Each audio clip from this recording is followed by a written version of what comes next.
A very warm welcome to all of the viewers. You are watching Newsx, and with me in this podcast, we have very respectable, very honorable Tom sir. Tom sir, first of all, very welcome to our podcast. Thank you. So, first of all, we welcome you to Delhi. And first question that I will ask is gonna be around SIR. SIR, the Congress is really talking about SIR and saying it is unfair. What is your opinion about it? See, SIR is not something that we created. Absolutely. 1955 was the first SIR, and it followed.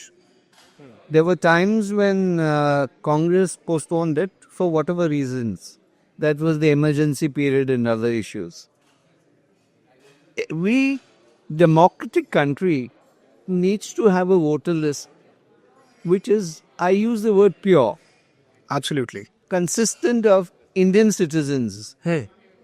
When you have a situation where you have borders, where people move from one country to the other, despite being citizens of another country, and they enter a voter list through devious methods, supported by certain political interests, who believe that they can be their vote bank. Absolutely. India first has been our Prime Minister's main concern. We have to serve the people of India first. And when outsiders have false papers, manufactured papers, and come back as citizens, what we have to offer for our Indian citizens get diluted. Absolutely. From jobs to other opportunities. So it is important that an SIR should be held, and these elements are removed from the list. The second issue with SIR is many of the names mentioned often are people who are no more. There's been it's not been updated. There are people who have multiple votes, who have not conceded that they have double votes. They keep voting. So all this has to be supervised by the Election Commission. Absolutely. By a due process which has been going on and quite successfully. But then there are these opposition parties who have vested interest in some of the communities that have happened. So that process troubles them, and they are critical of the whole process. And they will always say that the Election Commission is compromised. But when they win elections, there is no compromise. The EVM is perfectly fine. Election Commission is doing an honorable job. But the minute they face a failure, which the honorable LOP faces, almost 100 elections he has lost. How does he continue to believe that he is still the LOP despite all this victory? So he has to build a narrative. And the narrative is called vote chori. Fact of the matter is, vote chori has happened in his own constituency, Wayanad, Kerala. His mother's constituency, his sister's constituencies. And this is a regular thing. And that has been pointed out by the Election Commission. So where does vote chori start? Vote chori is basically a narrative to tell the country that, look, I would have won, but for this vote chori. But nobody is buying it. Bihari went round all over the place trying to say vote chori, vote chori. What happened? We got a mandate that is unbelievable. Now they have got some kind of support in Kerala, where the lotus is blooming all over the place. True. And they don't want to accept it. So they are now saying that, Election Commission is okay. EVMs are okay. The minute they taste some success, it is, that EVMs are okay, the election commission is okay.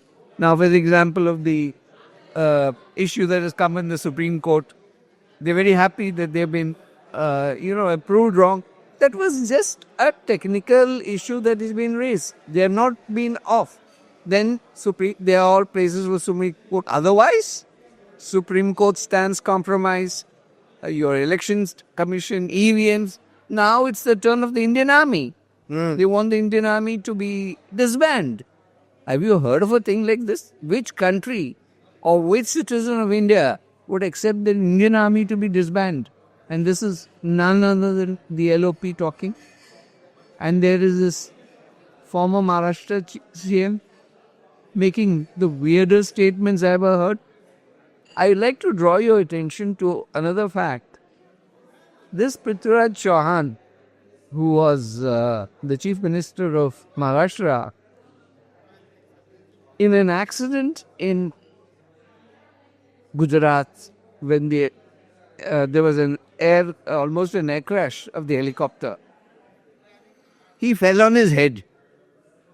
Which is, I'm not, this is the fact of the matter. Okay. And since then, all his statements are very strange. He did a good stint, I suppose, as a chief minister. But I think he needs to get his head examined. Because that fall certainly needs a scan. Because if this is the kind of statements that he makes, I think his head needs to be examined. So that is all issues which I am an insider. I was with the Congress party for some time. And I know how it works. The script is given and a person who they think will carry some weight is told to speak those lines. But that also is failing. Shashi Tharoor doesn't come along. Manish Tiwari doesn't speak the same language. Then there are various other leaders. Moili, senior leader, he also does. The script is not selling anymore. That is the tragedy with Congress today. That beautifully answered the question, sir. Now that brings me to the second question. And now I'll straight away go to the narrative and this debate of Vande Mataram that's going on. 8 to 10 hours discussion in the parliament. What is your take on it? See, Vande Mataram issue starts from Jawaharlal Nehru. Appeasement was also the agenda. Nehru was also responsible for the partition of India. He takes the Jinnah line. And since then, there is a great, love for a particular community. I'm not saying love for any community is wrong. But when you use that community for a vote bank, and then you support radicalization, and I draw a straight line between radicalized Muslims and the other Muslims who are citizens of India. We have no problem with them. We have a problem with the radicalized elements. So, to please the radicalized element, the dynasty speaks from time to time in favor of the radicalized Muslims. And that is the real story of Vande Mataram. Otherwise, there's no problem with Vande Mataram. Absolutely. And the induction of the original format was accepted. And then came his intervention. And that is the line they have followed all through. Because they know that, for example, I'll take you to a constituency called Wayanad. Okay. The campaign is not with Congress flags. It's the Muslim League. Tomorrow, the Muslim League withdraw support, which can happen. Which can happen in Kerala. Then Wayanad is lost forever. So they are depending on these kind of elements. And Vande Mataram problem is not about Vande Mataram. It's about appeasement. It is about a situation which has come from the dynasty, Nehru, Indiraji, and then Rajiv Gandhi and all. And now held by Sonia Gandhi and Rahul Gandhi. And whatever they say, is reflected very strongly in Pakistan media, which is also a matter of serious worry because Absolutely. how can leaders be so blatant? Now they're talking about Operation Sindoor, issues of national issues. The army is not required. Now these are this pleases whom? Who's their target audience? It is that country which has been a serial offender and has given India enough of cuts in terms of terrorists who come through. And we have given fitting reply in Operation Sindoor. And now they say that Operation Sindoor was propaganda. It's sad. Sad. Vande Mataram is an issue of appeasement for radicalized Muslims. Very, very well answered to that, sir. That brings me to the last question. And the last question is around Gen Zs. The first time voters were in support of the Bharatiya Janata Party. And the Gen Zs, we are a little afraid. I myself am a Gen Z. But seeing what is happening in the neighboring countries, Gen Z has raised a matter of concern. So how does BJP look at the Generation Z? See, to start with, it is symbolic that the working president is a 45-year-old person, ex of the BJP, working president.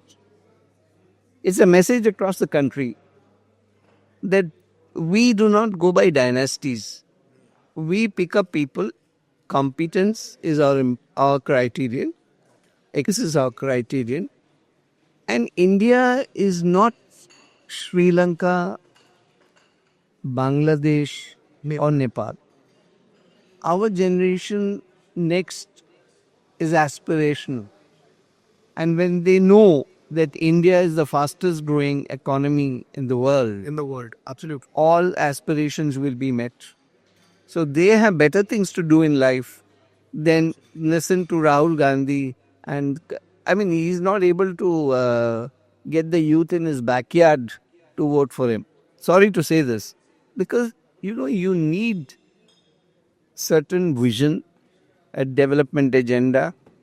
And I think, not that I think, but it's a fact of the matter that Modi ji has put up a blueprint before this country. It is an aspirational blueprint. It is something, whether it's sports, whether it is economy, I think there is no better plan of action which any party has. And in terms of foreign affairs, now when Indians are treated with pride, when we go outside India, you find there's pride in the fact that you're an Indian.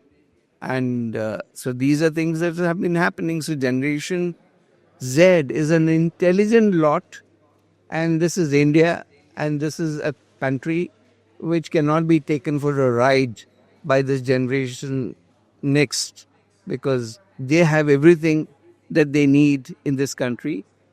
The infrastructure development, the airport, the train services. You would be surprised to see. I used to travel very often from Trivandrum to Bangalore. And it used to be like school bus, people taking the train, the the aircraft. Now what has happened is, at a convenient time, they move on the Vande Mataram train and they connect to Bangalore, connecting entire Kerala. Kerala started thinking about this. Kerala, which used to be thinking very orthodox lines, whether it was left or Congress. But today things are different because people coming from abroad were settling in India again. Expectations are to have development. And when development comes to your doorstep, Generation Z recognizes it. Absolutely. Absolutely. Thank you so much for your time, sir, and your valuable opinions. It was a pleasure talking to you.